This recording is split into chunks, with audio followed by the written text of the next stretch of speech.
कधीच नाही चुकणार तुमचे फेवरेट टीव्ही शोज झी5 सोबत, तेही एकदम फ्री। म्हणजे तू नव्हतास 7 वर्ष। या 7 वर्षात जसं जसं त्याचं वय वाढत गेलं ना, तसे त्याचे प्रश्नही वाढत गेले आणि त्याला मी एकटीने उत्तर दिले। त्यात माझ्या 3 बदल्या झाल्या। या सगळ्या ठिकाणी ना मी त्या तान्ह्या बाळाला घेऊन एकटी फिरलीये। ऑफिसला घेऊन जायचे मी, कामाच्या ठिकाणी त्याला, नवीन ठिकाणी गेल्यानंतर त्याला नवीन मित्र शोधायचे, त्याला सांभाळणारी कुठली बाई आहे का ते शोधायचे। या सगळ्यात तू कुठेच नव्हतास अर्जुन। अमोल आजारी होता, खूप आजारी होता मध्ये। माझी नेमकी महत्त्वाची मीटिंग होती, फॉरेन डेलिगेट्स होते। त्याच्या हॉस्पिटलच्या रूम मध्ये बसून मी सगळ्या मीटिंग अटेंड केल्यात अर्जुन, आणि या सगळ्यात तू कुठेच नव्हतास कधीच। आणि त्यात तुझी ती विचित्र अट, त्याला काहीच सांगायचं नाही तुझ्याबद्दल। त्याला माझ्याबद्दल काहीच माहित नाही? हो, कारण तू बोलला होतास, तू माझ्याकडनं तसं वचन घेतलं होतंस। आपे मला वचन, मी अमोलला तुझ्याबद्दल काहीच सांगणार नाही।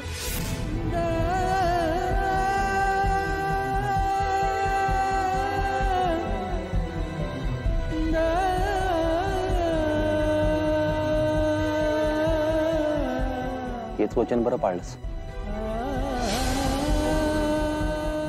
म्हणजे अर्जुन, तुला दिलेलं वचन मी अजूनही पाळतीये। हे बघ, तुझ्या नावाचं मंगळसूत्र मी अजूनही घालतीये।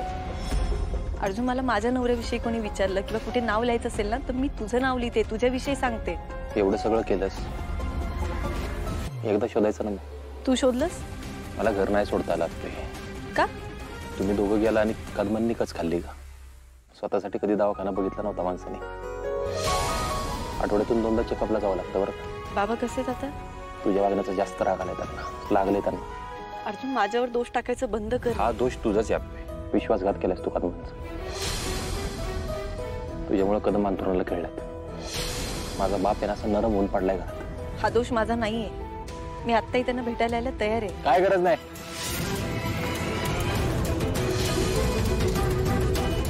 आता तर अजिबात नाही। खरं तर माझ्यासाठी आहे ना तुझा विषय संपलाय कधीच। तू हे जे सगळं सांगितलं ना, 7 वर्षात काय भोगलंस, मी काय भोगले ना ते नाही सांगायचं मला। माझं कारण गायचं नाही मला,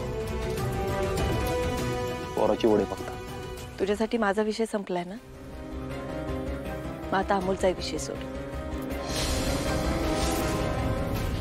अमोल माझाही मुलगा आहे। मग 7 वर्ष कुठे होतास तू? का नाही भेटलास त्याला?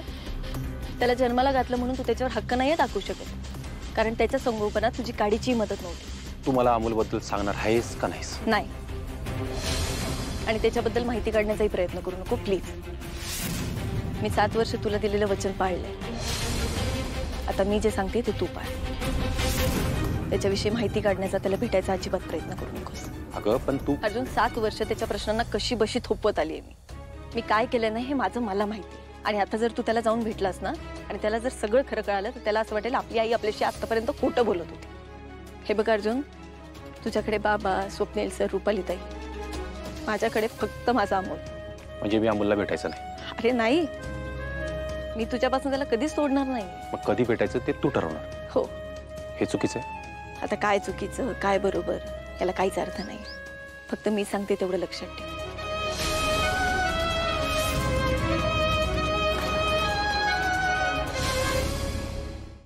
झी5 ॲप डाउनलोड करा आणि पहा सर्व एपिसोड्स एकदम फ्री।